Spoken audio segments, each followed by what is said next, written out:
भावना, अच्छी सेहत के लिए टेक्नोलॉजी हमारी कैसे मदद करती है? सिंपल है अमित, आप किसी भी हेल्थ ऐप पर जाएं और उस पर अपना सेहत का स्टेटस चेक करें। जी, लेकिन सवाल उठता है कि चाहे किसी हेल्थ ऐप का प्रयोग करें या डिजिटल टूल, कोई दवाइयाँ हो, डायग्नोस्टिक टेस्ट या फिर गवर्नमेंट हेल्थ प्रोग्राम्स, कैसे असेसमेंट होती है कि कोई भी हेल्थ सोल्यूशन क्यों ना हो, वो इफेक्टिव है, उसकी क्वालिटी अच्छी है, वो किफ़ायती है? इसमें हमारी मदद करता है HTA यानी हेल्थ टेक्नोलॉजी असेसमेंट। और इस विषय पर बातचीत के लिए डीडी मॉर्निंग शो में आज हमारे साथ हैं डॉक्टर VK पॉल। नमस्कार। आप सदस्य हैं नीति आयोग के, और साथ ही अगर हम केंद्रीय स्वास्थ्य एवं परिवार कल्याण मंत्रालय के डिपार्टमेंट ऑफ हेल्थ रिसर्च की बात करें तो उसके अंतर्गत HTA आता है, जिसके बोर्ड के आप चेयर हैं।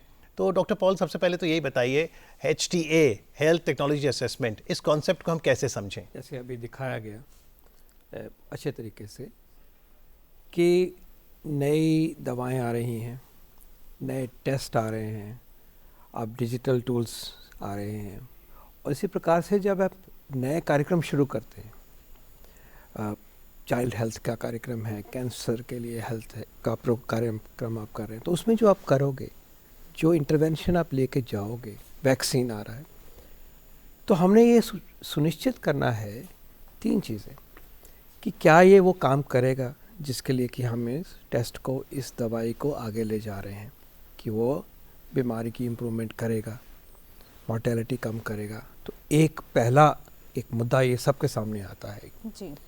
दूसरा है कि क्या ये सेफ़ है। जब हम देंगे तो ऐसा तो नहीं है कि कोई रिस्क है, और अगर रिस्क है तो उसको उन सेगमेंट्स में नहीं कहना है, किसको देना है, किसको नहीं देना है, किस दवाई के साथ इंटरेक्शन है तो वो नहीं दे, तो उसके ऊपर क्लैरिटी होनी चाहिए। तीसरा है जो बात आपने अभी कही, किफ़ायती, कॉस्ट इफ़ेक्टिवनेस, कि एक टेक्नोलॉजी आ गई जो एक व्यक्ति में बहुत अच्छा फ़ायदा कर रही है, बहुत ड्रामेटिक फ़ायदा कर रही है, उसकी कॉस्ट मान लीजिए कि 50 लाख है, तो हमें जब सरकार के सिस्टम में होते हो किसी भी देश के लिए, जो रिसोर्सेज हैं हमारे पास वो फाइनाइट होते हैं, लिमिटेड होते हैं, फाइनाइट होते हैं, और उसी में चॉइसेस करनी होती है। तो क्या वो एक चीज़ हम लेके आए या उसके बजाय 1 लाख वैक्सीन की डोज दें? ये जो फैसले किए जाते हैं पब्लिक हेल्थ की दृष्टि से, लार्जर नेशनल इंटरेस्ट को देखते हुए, उन सब काम को करने के लिए जो संस्था बनी है, ऑर्गेनाइजेशन बनी है, उसका नाम है हेल्थ टेक्नोलॉजी असेसमेंट। स्वास्थ्य की जो प्रोडक्ट्स हैं, टेक्निक्स हैं, सुधार जो उसके सॉल्यूशंस हैं, उसको असेस करने के लिए, उसका नाप तोल करने के लिए एक साइंटिफिक तरीके से, it is a scientific process, structured scientific program, robust process through which you answer these very fundamental questions. पर doctor Paul, health technology assessment सुनने में बहुत ज़्यादा टेक्निकल लगता है। अगर एक आम भाषा में आम इंसान को हम समझाने का प्रयास करें कि असल में HTA का जो पूरा प्रोसेस होता है वो क्या होता है और इससे हमें फ़ायदा क्या है, तो वो प्लीज़ आप हमें समझाएं। मैं कहूँगा कि इतना अब मुश्किल भी नहीं है। स्वास्थ्य की दवाइयाँ, डायग्नोस्टिक्स टेक्नोलॉजी को हम असेस करके एक साइंटिफिक तरीके से उसको प्रस्तुत करते हैं लीडरशिप के सामने, पॉलिसी मेकर्स के सामने, गवर्नमेंट्स के सामने। प्रोसेस बहुत सिस्टमेटिक है। मैं ये भी कहना चाहूँगा इसमें कि जो स्ट्रॉन्ग हेल्थ सिस्टम्स होते हैं जी, जो अच्छे ताकतवर एक सिस्टम होता है हेल्थ के अंदर, उसमें HTA सिस्टम होना एक लाजमी है।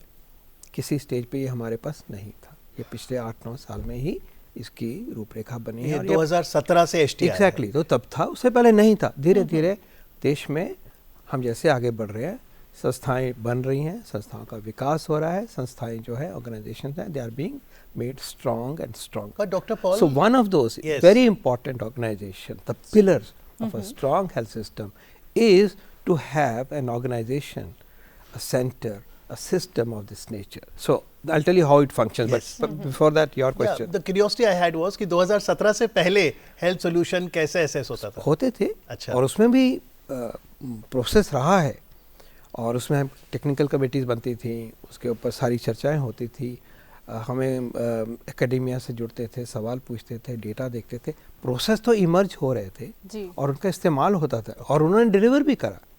और HTA itself as an organisation और एज अ लार्जर कॉन्सेप्ट जो है वो भी दुनिया भर में ही कुछ ही सालों से आया, 2-3 डेकेड से आया, इतनी बड़ी बात। आज वैसे 60 देशों में STA की अप्रोच ली जाती है। तो धीरे धीरे जैसे ही ये साइंस, पॉलिसी की साइंस और टेक्निकल साइंस आगे आगे आती गई है, there was a need felt to have a systematic organization which deals with it in a robust way and also uses the global standard. जी। तो प्रोसेस बहुत इन अ वे सिंपल है कि एक टेक्नोलॉजी अवेलेबल हो गई, मान लीजिए कि एक नया वैक्सीन आ गया है कैंसर सर्विक्स के लिए। ओके। तो अभी सबसे पहले सवाल आता है कि क्या ये इफ़ेक्टिव है, तो उसको देखा जाना है, सेफ़ है और क्या ये तैयार है in terms of the cost effectiveness. ये सवाल सामने आता है, इसको हम कहते हैं टॉपिक। तो ये टॉपिक सरकार दे सकती है, राज्य सरकार दे सकती है, एकेडेमिया से रेस हो सकता है, इंटरनेशनल बॉडी कह सकती है कि इसको देखते हैं, अपने आप सुओ मोटोस देखते हैं, तो टॉपिक आ गया। उसको फिर हम एक STA का एक साइंटिफिक नेटवर्क बना हुआ है देश में। उसमें हमारे पास 8 रीजनल हब्स हैं, 20 के करीब रीजनल सेंटर्स हैं और फिर उसके बाद में हमारे टेक्निकल पार्टनर हैं 8-10। तो ये सारा जो समूह है, the best mind in the country in this area, हम उनके साथ उसको शेयर करते हैं और उनको सिस्टमेटिक तरीके से पूछा जाता है कि इन तकनीकी जो फाइन प्रिंट है उसके बारे में आप हमें बताइए। They undertake the scrutiny, scientific review in a systematic way. It comes to a scientific advisory group at one forum where it is all debated. Other people also look at it. And once those decisions, जिसके सवाल हमने बार बार कहा कि ये हमें जवाब चाहिए, वो जब उनकी तरफ से प्रोविजनल रिकमेंडेशन हो जाती है तो फिर बोर्ड में और भी सीनियर लोग जो होते हैं वो भी दोबारा देखते हैं कि क्या ये जो फैसले किए जा रहे हैं वो उचित है, साइंटिफिक है, रोबस्ट है। जब वो हो जाता है तो फिर एक पॉलिसी ब्रीफ बन जाता है कि अब हम इसके ऊपर ये सोचते हैं कि ये वैक्सीन कैंसर सर्विक्स के लिए सेफ़ है, इफ़ेक्टिव है और अगर हम एक लेके जाएंगे इसको तो किफ़ायती है, देश में ये आना चाहिए। तो ये रिकमेंडेशन इतने प्रोसेस से होके आती है और एफिशिएंट है। तो अब तक 2017 से लेके अब तक दशक भर 100 से ज़्यादा स्टडीज करी हैं। हाँ, तो फिर क्योंकि हेल्थ इज और उसकी वजह से बड़े अच्छे फैसले हुए हैं जी। और इंस्टीट्यूशन स्ट्रांग हो गई है और भी अब तो इतना वर्कलोड है कि उसको हमें देखना है कि इस संस्था को और स्ट्रेंथन कैसे डॉक्टर साहब, जैसे आपने कहा 100 से ऊपर टॉपिक्स आए हैं और फिर STA बोर्ड ने आपकी अध्यक्षता में से अप्रूव भी किया है, पॉलिसी ब्रीफ बन गई। अब क्योंकि health is a state subject, तो फिर आप स्टेट्स को कैसे सेंसिटाइज करते हैं कि वो भी अपनी पॉलिसी में उसे शामिल करें? 2 तरह से। पहले तो उनको हम एजुकेट करते हैं सिस्टमेटिकली कि STA का रोल क्या है, क्योंकि जैसे मैंने बताया एक नया सिस्टम है, सबको पता नहीं है। और स्टेट्स को हम ये बताते हैं कि अगर आपकी तरफ से इस तरह की क्यूरियोसिटी है, क्वेश्चन है, एक डिलेमा है आपके मन में कि करें या ना करें, तो आप हमें वो सवाल, वो क्वेश्चन, वो जो चर्चा उसके करने के लिए आप हमें रिक्वेस्ट कर सकते हैं, तो हम उनको रिस्पॉन्ड करते हैं। लेकिन मोर इम्पॉर्टेंट, जो इसमें से 100 स्टडी के बाद 100 पॉलिसी ब्रीफ बने, उनका भी तो ताल्लुक उनके साथ है जी। तो हम एजुकेट करते हैं कि देखिए इस सिचुएशन में इस तरह की अप्रोच लेंगे जी। तो ये उचित अप्रोच है और देश के लिए और सिटीजन्स के लिए ये फेवरेबल है, तो उनको हम तैयार भी करते हैं, उनको एजुकेट करते हैं और उनके साथ पीरियोडिक तरीके से चर्चा करते हैं। लेकिन अगर हम भारत को देखें तो एक अर्बन इंडिया है, एक रूरल इंडिया है और दोनों में एक लंबा गैप है। तो ऐसे में HTA कैसे ये सुनिश्चित करता है कि वो जो पूरा भारत है, अर्बन हो चाहे रूरल हो, सबके लिए वो चीज़ एक समान पहुँचे और वो फ़ायदा पहुँचे? ये मुश्किल काम नहीं है, क्योंकि ये जो डायनेमिक्स हैं, these are well known, these are quantified. हमारे पास डेटाबेसेस हैं, हमारे पास पब्लिक पॉपुलेशन की डिस्ट्रीब्यूशन क्या है, उनके सोशल स्टेटस क्या है, ये सारी इन्फॉर्मेशन अवेलेबल होती है।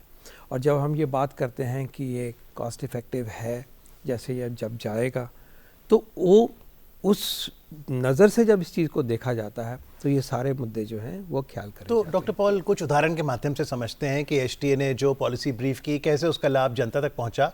मान लीजिए सिकल सेल डिजीज़ की बात करें, अब वहाँ पर क्या इंटरवेंशन रहा, कैसे वो लाभ जनता तक पहुँचा? अच्छा एग्जाम्पल है सिकल सेल डिजीज़ का, और उससे ये भी पता चल जाता है कि ये प्रोसेस क्या है, जो हम समझाने की पूरी कोशिश करेंगे।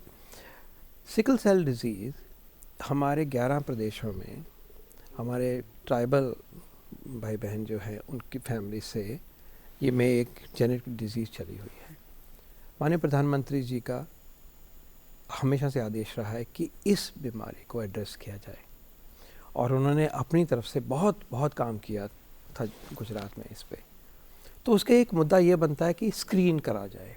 7 करोड़ के लगभग हमारे सिटीजन्स जो हैं भाई बहन, उनको हमें स्क्रीन करने की ज़रूरत है, ताकि पता रहे कि क्या वो कमी जो है, जेनेटिक नुकसान जो है अंदर, वो मुझ में है या नहीं है। उसके जब मुझे पता चल जाएगा कि है, तो फिर उसके आगे बात बढ़ती है कि वहाँ शादी नहीं करनी चाहिए, जिसको कि दूसरे के भी गुण हैं, तो वो ज़्यादा हो जाएंगे तो बच्चों में फैलेगा, नंबर 1। नंबर 2, जिसमें सिकल सेल है उसको हमने दवाई देनी है, उसको हमने गाइडेंस देनी है कि भाई आप पानी ज़्यादा पिएंगे गर्मी की, डिहाइड्रेशन होकर आपको कोई क्राइसिस ना हो जाए, ठंड में कुछ और ना हो जाए, एनीमिया होगा तो कैसे ठीक करना है। और एक हाइड्रोक्सी यूरिया की नाम की दवाई है जो लाइफ लॉन्ग चलती है, तो ये उसके पीछे है। Screening is not for the sake of screening, it is for action and better life. और इसमें नॉर्मली लाइफ जो है 42-43 साल पे ख़त्म हो जाए। अच्छा, हम मेहनत करेंगे, डिटेक्ट मुझे पता होगा तो मैं अपने आप को बचाऊंगा, आगे नहीं जाने बीमारी आए तो अगली जनरेशन नहीं हो, और मुझे उसको लुक आफ्टर करके अपनी प्रोडक्टिव लाइफ को बढ़। This is all possible, but what is the screen the entry to this screening की पॉपुलेशन में पता हो। तो इसके लिए एक टेस्ट चाहिए। तो बहुत सोफिस्टिकेटेड टेस्ट से पहले करते थे, धीरे धीरे पॉइंट ऑफ केयर टेस्ट आ गया कि आप जाइए वहीं टेस्ट पीओसी किट। हाँ जी, वो point of care POC kit आ जाता है कि आप ले जाइए और टेस्ट करिए, पता चल जाए। तो ये जो किट जब इस मिशन की क्राफ्टिंग हो रही थी कि बनाया जा रहा था, तो उस टाइम पे जो कि 3 साल पहले 22-23 में बन रहा था, तो उस टाइम पे जो टेस्ट मिल रहा था वो 380 रुपये का था। वो कह रहे थे ले लीजिए, हम इसको सप्लाई कर देंगे, और फिर हम एस्टिमेट करते थे कि कितना खर्चा होगा। फिर बात आती थी वही कि चलो इफ़ेक्टिव है, इसमें सेफ्टी वाली बात नहीं कि ये तो टेस्ट है, लेकिन ये कॉस्ट कितनी होनी चाहिए, ये 380 वाजिब है कि नहीं है कि इसके लिए हम पब्लिक मनी को एलोकेट करें या कोई और रास्ता चुनें। तो जब एस्टिमेट किया गया तो एसटीए टीम ने सिस्टमैटिक उसी प्रोसेस में जाके ये देखा कि अगर हम 380 के बजाय यही टेस्ट 100 रुपये का होता, अच्छा, तो ग्रेट है, ये हमारे वैल्यू फॉर मनी है। हम जस्टिफाई पार्लियामेंट को कर सकते हैं, देश की जनता को कर सकते हैं कि ये सही स्पेंडिंग है। तो वो 100 रुपये का बेंचमार्क किया गया। तो कहा गया कि जो 100 का डायग्नोस्टिक बनाएंगे हम आपका ले लेंगे। तो फिर 100 पे आ गई, 380 से हट के 100 पे आ गई। जब असली में शुरुआत हुई तो ये 85 पे अपने आप आ गया। तो 1800 करोड़ की बचत हुई इसी सोच के साथ ही, और सिस्टमैटिक रोबस्ट प्रोसेस जिसको कोई चैलेंज नहीं कर सकता। जी, मैं चाहूँगा कुछ और उदाहरण, लेकिन आगे भी बताता हूँ जी ये कैसे हुआ, बहुत ज़रूरी है। अल्टीमेटली 85 भी करते करते अब 25 रुपये हो गया, ठीक है। लेकिन इम्पॉर्टेंट बात यह है कि इससे क्या हुआ कि जो 380 वाले बना रहे थे वो अच्छा किया, उन्होंने अपनी कॉस्ट कम करी होगी, लेकिन औरों ने बनाए टेस्ट और क्वालिटी कम नहीं हुई। क्वालिटी तो हो ही नहीं सकती, तो हम पास ही नहीं करेंगे। वो अलग फिल्टर है, वो नहीं काम करेगा तो पहला फिल्टर है कि वो काम ही नहीं करता तो पहले रिजेक्ट हो जाता है। लेकिन इंपॉर्टेंट बात यह है कि वो 380 बनाने वालों ने भी कम किया होगा, लेकिन साथ साथ देश में और लोगों ने वो टेस्ट बनाए छोटी ड्यूरेशन में। भारत की इनोवेशन की जो ताकत है वो दिखी, तो टेस्ट भी अवेलेबल हो गए, इंडस्ट्री में भी वो आ गया, और मेक इन इंडिया वाली बात भी हो गई, और कॉस्ट भी कम हो गई। ट्यूबरकुलोसिस के केस में, टीबी के केस में भी ऐसा ही रहा। 3-4 चीजें करी गई हैं उसमें, उसके भी एग्जांपल है। HIV एड्स सबके केस में इसी तरीके से कुछ एग्जांपल है। टीबी का एग्जांपल दे देते हैं, उसमें थोड़ा सा अलग काम किया गया। एक तो टेस्ट भी एक लिया गया है, उसको हम टेस्ट जो है वो CY टेस्ट करके है, उसको उसकी भी कॉस्ट कम करी गई।